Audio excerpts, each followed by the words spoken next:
हरे कृष्ण कृष्ण कृष्ण हरे हरे, हरे राम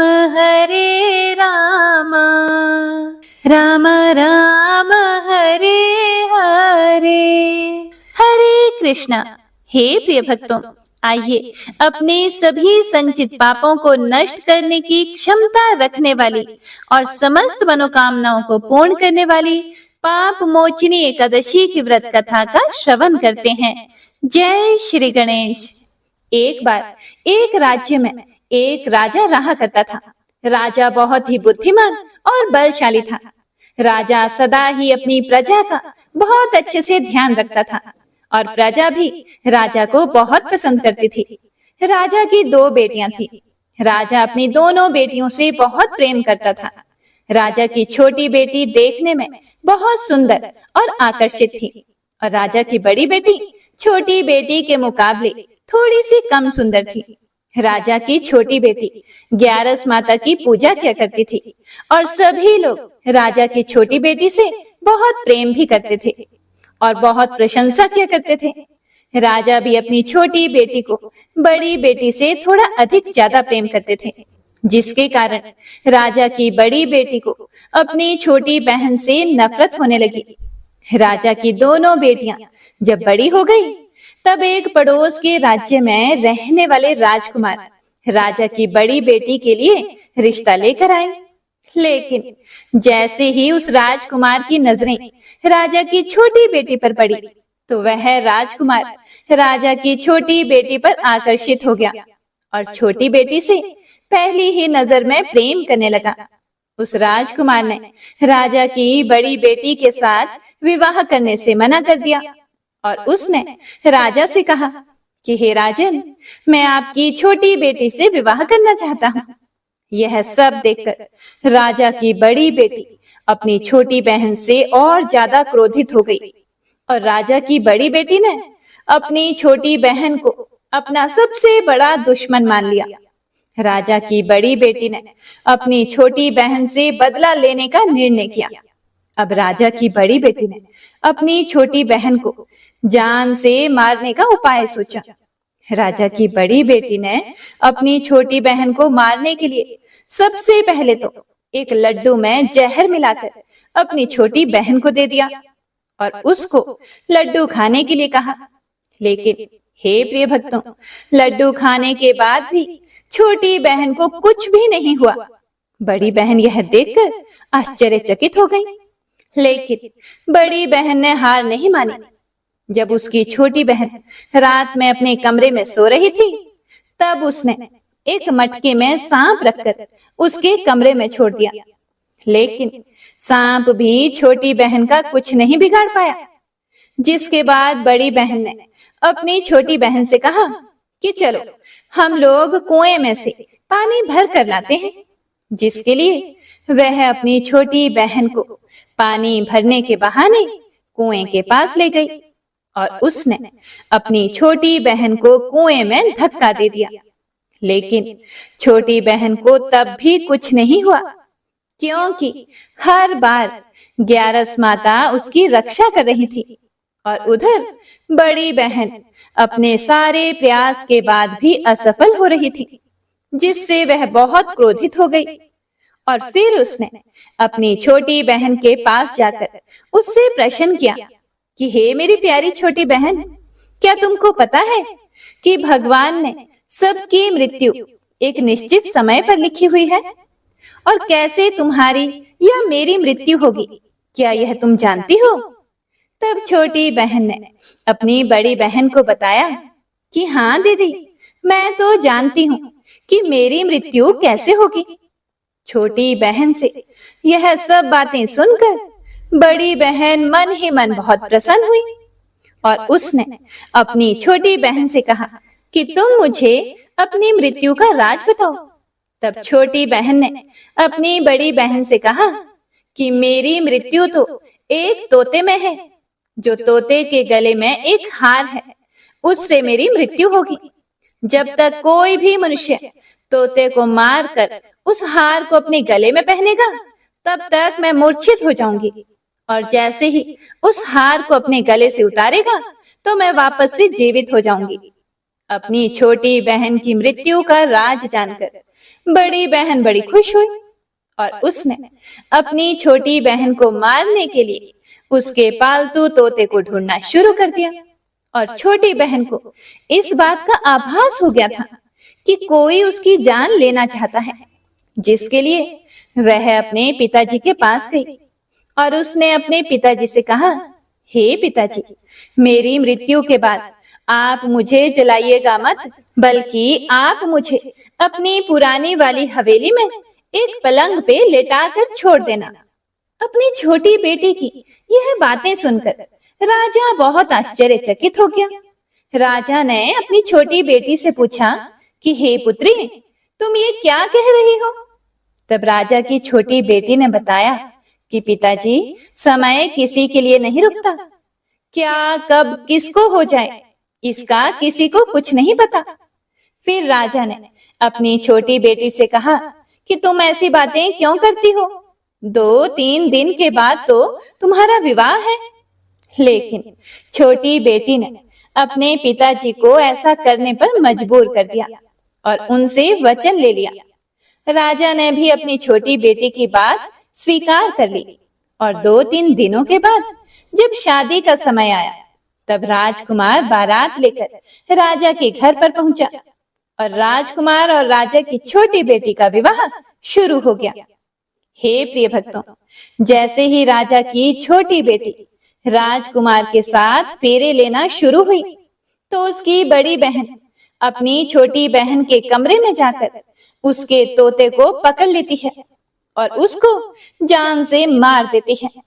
तोते के गले में जो हार था उसको वह अपने गले में धारण कर लेती है और जैसे ही बड़ी बहन उस हार को अपने गले में धारण करती है तो उधर छोटी बहन 3.5 ही फेरे ले पाती है और वहीं पर बेहोश होकर गिर जाती है। जिसके बाद राजा ने बड़े बड़े वैद्य हकीमों को बुलाया और अपनी छोटी बेटी का इलाज करने के लिए कहा। राजा की बात सुनकर जब वैद्य ने छोटी बेटी को देखा तो राजा को बताया कि आपकी छोटी बेटी ना तो जीवित है और ना ही मरी हुई है। ऐसा मैं पहली बार देख रहा हूं। राजा ने वैद्य और हकीम को यह बात बाहर बताने से मना कर दिया और उनको कहा कि अगर तुमने यह बात किसी को बाहर बताई तो हम तुमको फांसी दे देंगे। हे प्रिय भक्तों, राजा ने अपनी छोटी बेटी को पुराने महल में जाकर एक पलंग में लेटा दिया और वहां पर कुछ सैनिकों को तैनात कर दिया। इसके बाद राजा वापस अपने महल में आ गया। राजा की बड़ी बेटी अपने पिताजी के पास आई और कहने लगी कि हे पिताजी, अगर यह शादी संपन्न नहीं हुई तो आपकी इज्जत का क्या होगा? आप कहें तो मैं आपकी इज्जत बचाने के लिए राजकुमार से शादी करने के लिए तैयार हूं। जिसके बाद राजा ने अपनी बड़ी बेटी की बात मान ली और राजा ने बड़ी बेटी को छोटी बेटी के कपड़े पहनाकर मंडप में भेज दिया। लेकिन राजकुमार यह जान गया कि यह राजा की छोटी बेटी नहीं है, बल्कि यह तो राजा की बड़ी बेटी है। लेकिन जब राजकुमार ने शादी करने से मना किया तो सभी लोगों ने राजकुमार को बेबस करके राजा की बड़ी बेटी से ही बचे हुए फेरों को संपन्न करा दिया और विवाह पूरा हुआ।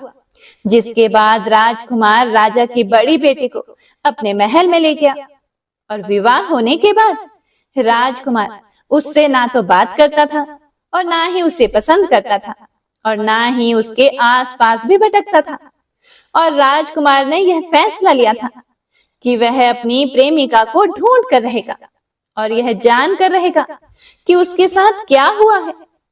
एक दिन राजकुमार अपने घोड़े पर सवार होकर राजा के पुराने महल के पास पहुंचा, जहां पर उसने कुछ सैनिकों को देखा और महल के पास पहुंचकर राजकुमार ने जब महल को देखा तो वह समझ गया कि यह तो हमारे ससुर जी का महल है।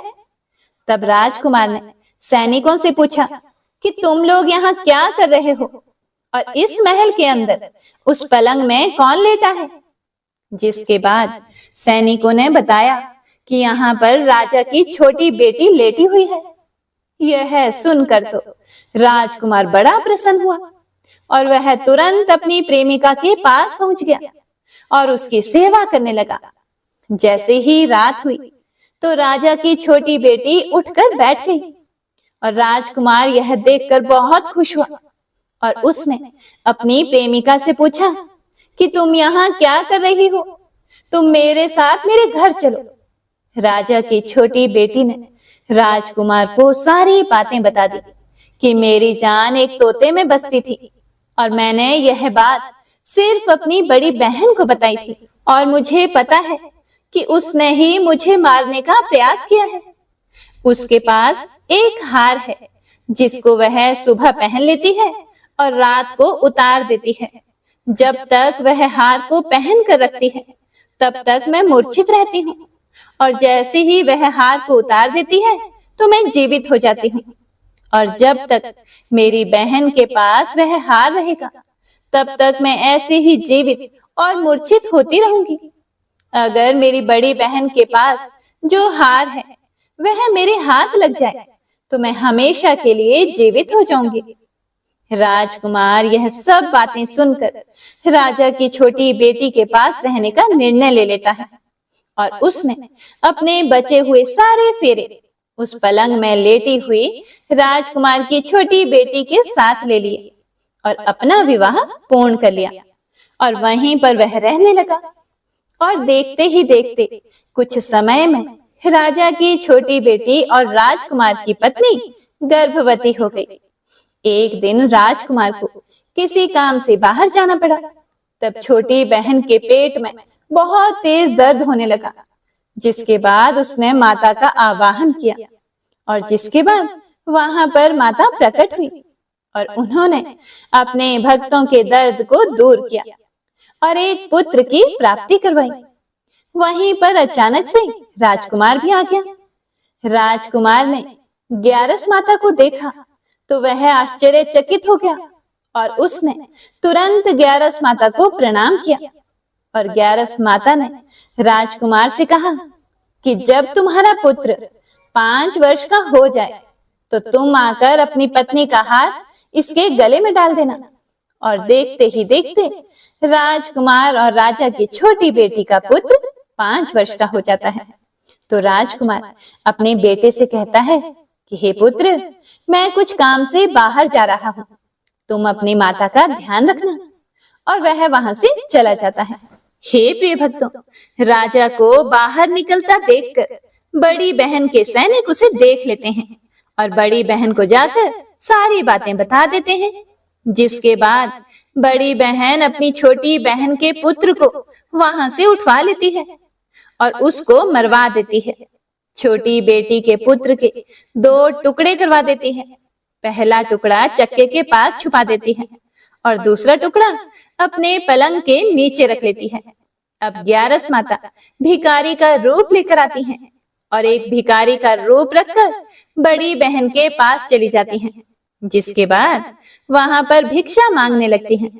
तो बड़ी बहन अपने नौकरों से कहती है कि जाकर भिक्षा दे दो। लेकिन जैसे ही नौकर ग्यारस माता को भिक्षा देने के लिए आते हैं तो माता उन्हें मना कर देती है और कहती हैं कि मैं तुम्हारी महारानी से ही भिक्षा लूंगी। जिसके बाद बड़ी बहन स्वयं ही भिक्षा देने के लिए माता के पास आती है। तब माता एक बिल्ली का रूप लेकर उसके कमरे में चली जाती हैं और वहां पर छोटी बेटी के पुत्र के 2 टुकड़े को आपस में जोड़ देती है और उसे जीवित कर देती है। फिर उसे वहां से ले जाती है। राजकुमार अपने बेटे को लेकर अपनी पत्नी के पास आ जाता है और उसे कहता है कि तुम इसका ध्यान रखना। अगर तुम इस बच्चे का अच्छे से ध्यान रखोगी तो मैं तुमसे बात करूंगा। एक दिन राजकुमार अपने बच्चे से कहता है कि तुम मम्मी से उनके गले का हार मांग लो। तो अपने पिता की बात मानकर राजकुमार का लड़का अपनी मम्मी के पास जाता है और कहता है कि हे मम्मी, मुझे तुम्हारा हार चाहिए। यह सुनकर पहले तो बड़ी बहन बड़ा क्रोधित हो जाती है, पर फिर उसको याद आता है कि राजकुमार ने कहा था कि अगर मैं इस बच्चे का ध्यान अच्छे से रखूंगी तो वह मुझसे बात करेंगे, जिसके कारण वह हार उस बच्चे को दे देती है और वह तुरंत हार को ले जाकर अपने पिताजी को दे देता है। और तभी राजकुमार अपने बेटे को लेकर वहां से जाने लगता है और अपनी पत्नी से कहता है कि तुम हमारे लिए खाना बना कर रखना, मैं शाम को आकर तुम्हारे साथ खाना खाऊंगा। और वह अपने बेटे को लेकर वहां से चला जाता है, जिसके बाद वह राजा के पास जाता है और उनको सारी बातें बता देता है। राजा अपनी बड़ी बेटी की यह करतूत सुनकर बहुत क्रोधित होते हैं और अपनी परवरिश पर ही दोष देने लगते हैं। राजकुमार को अपनी छोटी बेटी के साथ रहने के लिए वह आदेश दे देते हैं। इस प्रकार 11 माता की कृपा से राजकुमार और राजा की छोटी बेटी सुखपूर्वक रहने लगे। तो प्रेम से बोलिए एकादशी माता की जय। हे प्रिय भक्तों, आइए अब सुनते हैं पाप मोचनी एकादशी की पौराणिक व्रत कथा। भगवान श्री कृष्ण के श्रीमुख से एकादशियों का महात्म्य सुनकर श्रद्धा पूर्वक उन्हें प्रणाम करते हुए युधिष्ठिर महाराज ने कहा कि हे केशव, आपके श्रीमुख से एकादशियों की कथा सुनकर मुझे असीम आनंद की प्राप्ति हो रही है। हे मधुसूदन, कृपया करके अब चैत्र मास के कृष्ण पक्ष की एकादशी का महात्म्य सुनाने की भी कृपा कीजिए। हे पुंडरीकाक्ष, चैत्र माह के कृष्ण पक्ष की एकादशी का क्या नाम है तथा उसके व्रत का क्या विधान है और इसकी क्या कथा है, कृपा करके इसके संबंध में भी मुझे विस्तार से बताइए। तब भगवान श्री कृष्ण जी ने कहा, हे युधिष्ठिर, हे धर्मनंदन, चैत्र मास के कृष्ण पक्ष की एकादशी को पाप मोचनी एकादशी के नाम से जाना जाता है। एक बार की बात है, पृथ्वीपति राजा मांधाता ने लोमश ऋषि से यही प्रश्न किया था जो तुमने मुझसे किया है। इसीलिए जो कुछ भी ऋषि लोमश ने राजा मांधाता को बतलाया था वही मैं तुमसे कह रहा हूँ। हे युधिष्ठिर, राजा मांधाता ने धर्म के गुह्यतम रहस्यों के ज्ञाता महर्षि लोमश से पूछा, हे ऋषि श्रेष्ठ, मनुष्य के पापों का मोचन किस प्रकार संभव है? कृपा कर कोई ऐसा सरल उपाय बताएं जिससे सभी मनुष्यों को सहज ही पापों से छुटकारा मिल जाए। महर्षि लोमश ने कहा, हे राजन, चैत्र मास के कृष्ण पक्ष की एकादशी का नाम पाप मोचनी एकादशी है। इस एकादशी के प्रभाव से मनुष्यों के सभी पाप नष्ट हो जाते हैं और ऐसा मनुष्य बहुत ही गुणवान और धार्मिक बन जाता है। मैं तुम्हें इस व्रत की कथा सुनाता हूँ, एकाग्रचित होकर सुनो। प्राचीन समय की बात है, देवताओं के कोषाध्यक्ष कुबेर के पास चैत्र रथ नाम का एक अत्यंत सुंदर उपवन था। उसमें अप्सराएं किन्नरों के साथ विहार किया करती थी। वहां सदैव ही वसंत का मौसम रहता था, अर्थात उस स्थान पर हमेशा ही अनेक प्रकार के पुष्प खिले रहते थे। कभी गंधर्व कन्याएं विहार किया करती थी, कभी स्वयं देवेंद्र अपने देवताओं के साथ क्रीड़ा किया करते थे। उसी वन में मेधावी नाम के एक ऋषि भी तपस्या में लीन रहते थे। वे भगवान शिव के अनन्य भक्त थे। अनेक अप्सराओं ने उनकी तपस्या भंग करने का बहुत प्रयास किया था, लेकिन वे सभी निष्फल रही थी। इसीलिए मंजू घोषा नामक एक अप्सरा ने उनकी तपस्या भंग करने का निश्चय किया। मंजू घोषा वहीं ऋषि के आश्रम के पास कुटिया बनाकर रहने लगी। प्रतिदिन वह अपने गायन और नृत्य से ऋषि को आकर्षित करने का प्रयास करती रहती।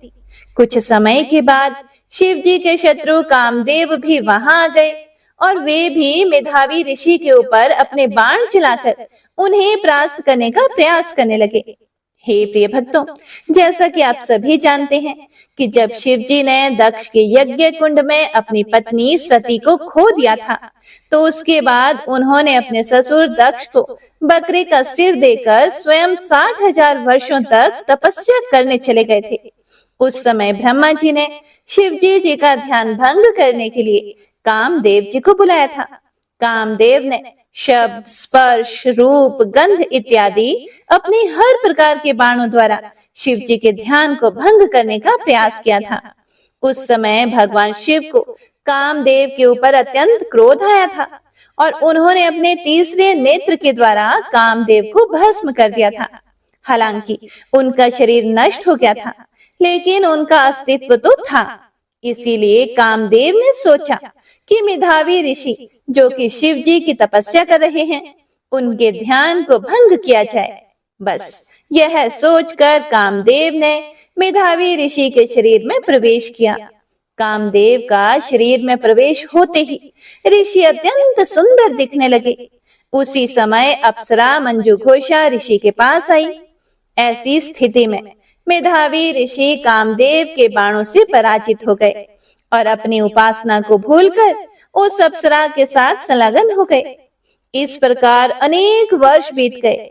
जब मंजू घोषा ने देखा कि ऋषि का पतन हो चुका है, तो उसने स्वर्ग वापस लौटने का निर्णय किया और ऋषि से आज्ञा मांगते हुए कहा कि हे ऋषिवर, अब आप मुझ पर दया करें और मुझे स्वर्ग लौटने की अनुमति दें। मंजू घोषा की बात सुनकर ऋषि ने कहा, हे सुंदरी, तुम अभी संध्या में ही तो आई हो, रात्रि यहीं पर रुक जाओ, प्रातः काल चली जाना। इस प्रकार मंजू घोषा ऋषि के साथ 57 वर्ष तक रही, लेकिन ऋषि को यह संपूर्ण समय अर्धरात्रि के समान प्रतीत हुआ। जब दोबारा से मंजू घोषा ने ऋषि से जाने की अनुमति मांगी, तो ऋषि ने फिर से उसे अपने साथ ठहर जाने के लिए कहा। लेकिन हे प्रिय भक्तों, अब मंजू घोषा को ऋषि की यौगिक शक्ति का भय लगने लगा था। उसे लगा कि जब ऋषि को वास्तविकता का ज्ञान होगा, तो अवश्य ही वे मुझे श्राप दे देंगे। इसीलिए उसने प्रेम पूर्वक वाणी में ऋषि से कहा, हे ऋषि, आप मेरे साथ गुजारे हुए अपने समय का ध्यान तो करें। क्या अभी भी आप संतुष्ट नहीं हैं? अप्सरा की बात सुनकर मुनि को समय का बोध हुआ और वह गंभीरता पूर्वक विचार करने लगे। जब उन्हें समय का ज्ञान हुआ कि उन्हें रमण करते करते 57 वर्ष व्यतीत हो चुके हैं, तो उस अप्सरा को वह काल का रूप समझने लगे। इतना ज्यादा समय भोग विलास में व्यर्थ चला जाने पर उन्हें बड़ा क्रोध आया। अब वे भयंकर क्रोध में जलते हुए उस तप नाश करने वाली अप्सरा की तरफ भ्रिकुटी तान कर देखने लगे। क्रोध से उनके अधर कांपने लगे और इंद्रियां बेकाबू होने लगी। क्रोध से थरथराते स्वर में मुनि ने उस अप्सरा से कहा कि तुमने मेरे जीवन और मेरी तपस्या दोनों का ही सर्वनाश कर दिया है। मेरे तप को नष्ट करने वाली हे दुष्टा, तू महापापिन और बहुत ही दुराचारिणी है। तुझ पर धिक्कार है, क्योंकि तुमने एक पिशाचिनी जैसा व्यवहार किया है। इसीलिए मैं तुम्हें श्राप देता हूँ कि तुम इसी क्षण पिशाच योनि में जाओ। हे प्रिय भक्तों, मुनि के क्रोध युक्त श्राप से वह अप्सरा पिशाचिनी बन गई।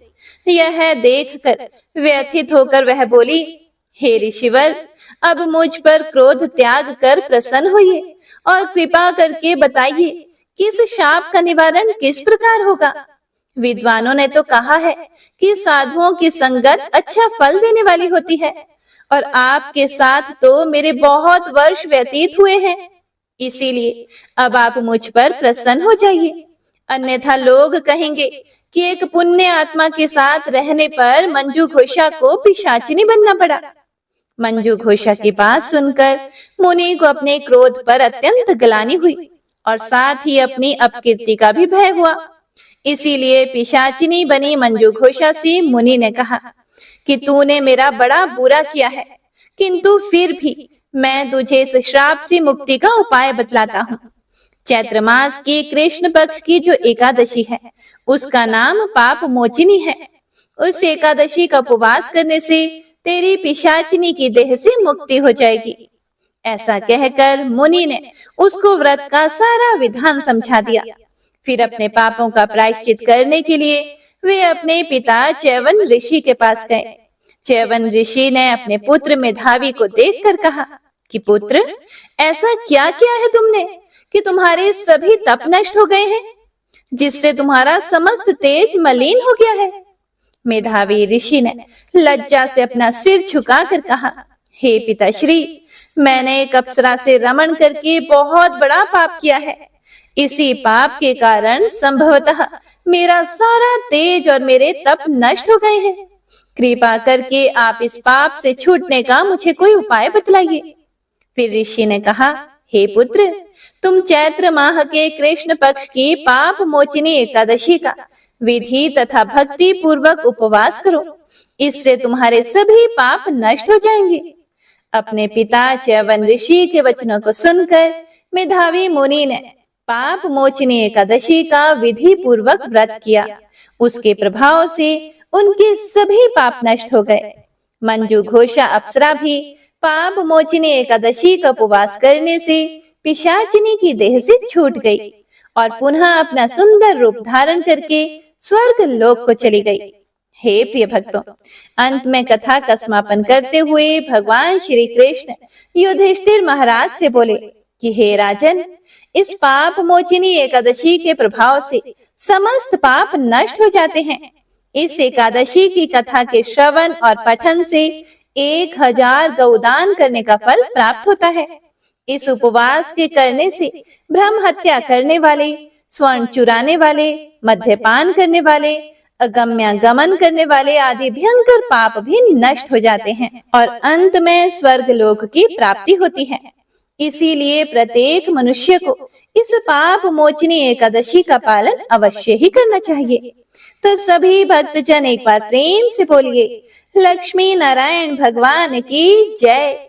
बोलिए एकादशी माता की जय। आइए आप सुनते हैं एकादशी माता की आरती। ओम जय एकादशी जय एकादशी जय एकादशी माता। विष्णु पूजा व्रत को धारण कर शक्ति मुक्ति पाता। तेरे नाम गिनाऊं देवी भक्ति प्रदान करनी। गण गौरव की देनी माता शास्त्रों में वरनी। ओम जय एकादशी माता। विष्णु पूजा व्रत को धारण कर शक्ति मुक्ति पाता। मार्गशीर्ष के कृष्ण पक्ष की उत्पन्ना। विश्व तारिणी जन्मी। शुक्ल पक्ष में हुई मोक्षदा मुक्तिदाता बन आई। ओम जय एकादशी माता। विष्णु पूजा व्रत को धारण कर शक्ति मुक्ति पाता। पौष के कृष्ण पक्ष की सफला नामक है। शुक्ल पक्ष में होए पुत्र दान अधिक रहे। ओम जय एकादशी माता। विष्णु पूजा व्रत को धारण कर शक्ति मुक्ति पाता। नाम षटतिला माघ मास में कृष्ण पक्ष आवे। शुक्ल पक्ष में जया कहावे, विजय सदा पावे। ओम जय एकादशी माता। विष्णु पूजा व्रत को धारण कर शक्ति मुक्ति पाता। विजया फागुन कृष्ण पक्ष में शुक्लामल की। पाप मोचनी कृष्ण पक्ष में चैत्र महाबल की। ओम जय एकादशी माता। विष्णु पूजा व्रत को धारण कर शक्ति मुक्ति पाता। चैत्र शुक्ल में नाम कामदा धन देने वाली। नाम बरूथिनी कृष्ण पक्ष में वैशाख माह वाली। ओम जय एकादशी माता। विष्णु पूजा व्रत को धारण कर शक्ति मुक्ति पाता। शुक्ल पक्ष में हुए मोहिनी अपरा ज्येष्ठ कृष्ण पक्षी। नाम निर्जला सब सुख करनी शुक्ल पक्ष रखी। ओम जय एकादशी माता। विष्णु पूजा व्रत को धारण कर शक्ति मुक्ति पाता। योगिनी नाम आषाढ़ माह में जानो कृष्ण पक्ष करनी। देवशयनी नाम कहायो शुक्ल पक्ष धरनी। ओम जय एकादशी माता। विष्णु पूजा व्रत को धारण कर शक्ति मुक्ति पाता। कामिक श्रवण मास में आवे कृष्ण पक्ष कहिए। श्रवण शुक्ला होए पवित्र आनंद से रहिए। ओम जय एकादशी माता। विष्णु पूजा व्रत को धारण कर शक्ति मुक्ति पाता। अजा भाद्रपद कृष्ण पक्ष की परिवर्तनी शुक्ला, इंद्राश्विन कृष्ण पक्ष में व्रत से भव सागर निकला। ओम जय एकादशी माता। विष्णु पूजा व्रत को धारण कर शक्ति मुक्ति पाता। पापांकुशा है शुक्ल पक्ष में आप हरनहारी। रमा मास कार्तिक में आवे सुखदायक भारी। ओम जय एकादशी माता। विष्णु पूजा व्रत को धारण कर शक्ति मुक्ति पाता। देवोत्थानी शुक्ल पक्ष के दुख नाशक मैया। पावन मास में करूं विन्नति पार करो नैया। ओम जय एकादशी माता। विष्णु पूजा व्रत को धारण कर शक्ति मुक्ति पाता। परमा कृष्ण पक्ष में होती जन मंगल करनी। शुक्ल पास में होए पद्मिनी दुख दारिद्र हरनी। ओम जय एकादशी माता। विष्णु पूजा व्रत को धारण कर शक्ति मुक्ति पाता। जो कोई आरती एकादशी की भक्ति सहित गावे, जन गुरुदिता स्वर्ग का वासा निश्चय ही पावे। ओम जय एकादशी माता। विष्णु पूजा व्रत को धारण कर शक्ति मुक्ति पाता। शक्ति मुक्ति पाता, शक्ति मुक्ति पाता। प्रेम से बोलिए एकादशी माता की जय।